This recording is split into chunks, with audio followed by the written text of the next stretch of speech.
महाराष्ट्रातील सर्वसामान्य प्रवाशांना सुखसुविधा उपलब्ध व्हाव्या या दृष्टिकोनातून राज्य शासनानं इलेक्ट्रिक बाईकला परमिशन दिली होती। राज्य शासनाची भूमिका आहे, कालही होती, आजही आणि उद्याही ती राहील।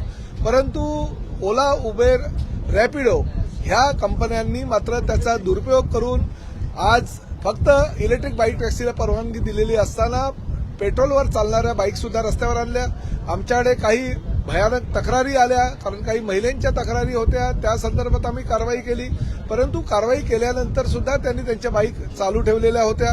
खरं तर ओला, उबेर, रॅपिडो यांना परमिशन देताना तात्पुरत्या स्वरूपातली 1 महिन्याची परमिशन आम्ही दिली होती आणि ती परवानगी देत असताना त्यांनी योग्य त्या कागदपत्राची पूर्तता करावी असे निर्देश दिले होते। परंतु त्यांनी कुठल्याही प्रकारे कागदपत्राची पूर्तता न करता राज्य शासनाचं जे धोरण आहे त्या धोरणाला हरताळ फासण्याचा प्रयत्न केला आणि त्यामुळे आज सन्माननीय सदस्य सुनील शिंदे यांनी 93 अन्वये जी चर्चा उपस्थित केली होती सभागृहामध्ये, त्या चर्चेच्या अनुषंगानं त्यांना तात्पुरत्या स्वरूपात दिलेली परवानगी रद्द करण्यात आलेली आहे।